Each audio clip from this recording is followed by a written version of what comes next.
बिहार के विकास के लिए आपने कोई ब्लूप्रिंट तैयार किया है?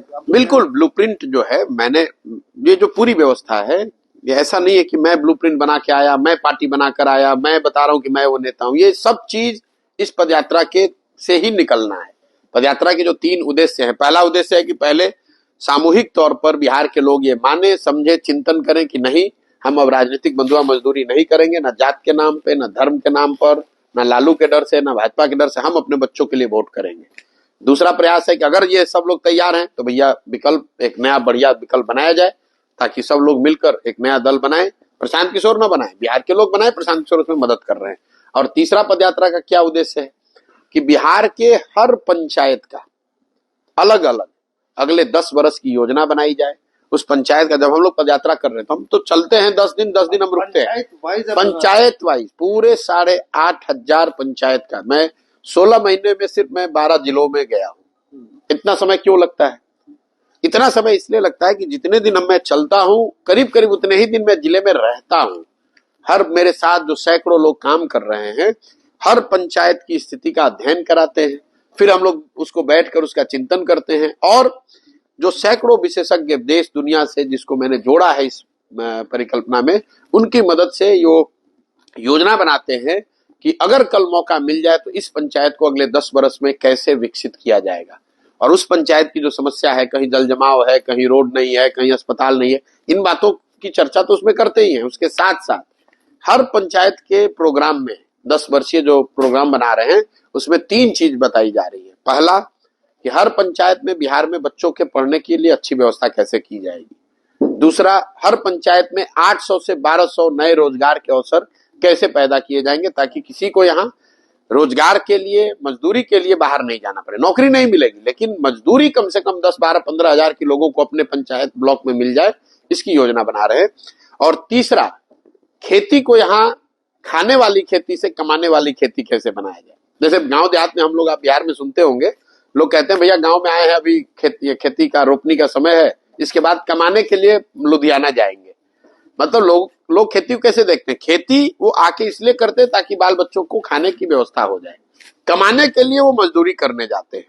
मैं वो व्यवस्था बदलना चाहता हूँ। खेती को खाने वाले के बजाय, खाने वाली खेती से कमाने वाला खेती बनाना चाहता हूँ। और ये तीनों चीज की योजना पंचायत वार में बना रहा हूँ।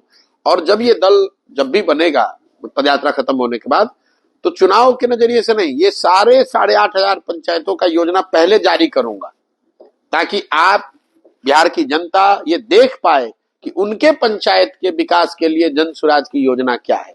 देखने समझने के बाद उसको ठीक लगे तो फिर वो वोट करे, उनके साथ जुड़े। 2025 में आप असेंबली में जाएंगे इलेक्शन में एज ए पॉलिटिकल पार्टी? मैं 2024, 2025, 26 नहीं देख रहा हूँ। इस पदयात्रा का कोई समय, दिन, किलोमीटर नियत नहीं है। इसमें एक चीज फिक्स है कि हमें पूरे बिहार में जाना है।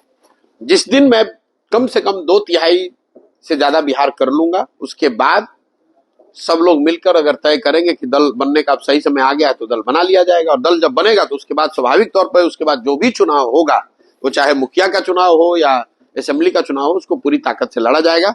अभी तक का जो शेड्यूल है, मैंने आधा बिहार पूरा किया। करीब करीब 120 विधानसभा हम लोग पैदल चल चुके। 120 करने में और साल भर, 1.5 साल का समय लग सकता है। तो अगर असेंबली के चुनाव नियत समय पर हुए तो मेरा अपना मानना है कि उसके साल भर पहले ही ये प्रक्रिया पूरी हो गई होगी और दल बन गया होगा। और जब दल बनेगा तो निश्चित तौर पर 243 सीट लड़ेंगे। मैं इसलिए पूछ रहा हूँ कि एक्सपेक्टेशंस बिल्ड होते जा रहे हैं। अब लार्जर एक्सपेक्टेशन स्टेट वाइड तो मैं अभी घूमूंगा तो पता चलेगा, लेकिन आपकी टीम जो है, मैं देख रहा हूँ लड़के जॉब छोड़ के आ रहे हैं, इंजीनियर से छोड़ के आ गए, कहीं और कुछ तो मैं आंध्रा से देख रहा हूँ, आंध्रा यूपीएससी की तैयारी छोड़ के आ गए। अब इनका जो एक्सपेक्टेशन है आप में कि आप डिलीवर करेंगे। नहीं, आप तो 2-4 लोगों से मिल रहे हैं। मैं इस पूरी व्यवस्था में 1500 से ज्यादा लड़के और लड़कियां वो इसमें जुड़े हुए हैं, वॉलंटियर के तौर पे, फेलोज के तौर पे, पेड कॉलीग्स के तौर पे। तो ये सारे लोग जुड़े हुए हैं सीखने के लिए। बहुत सारे लोग इसलिए जुड़े हैं कि वो इस एक्सपेरिमेंट को ऐसा देख रहे हैं कि शायद इससे कुछ बड़ा निकल सकता है। बहुत सारे लोग यूपी बिहार के इसलिए जुड़े हैं कि वो बिहार यूपी में चीजों को बदलते हुए देखना चाहते हैं। और इन 1500 में मेजोरिटी उन लड़कों का, उन बच्चों का है जो बिहार के हैं, जो सही मायने में देखते हैं कि भाई बिहार को सुधारने का एक सही प्रयास है, इसमें उन्हें योगदान करना चाहिए। सही, thank you very much for talking to us. Thank you very Thank you much. very much. Thank you.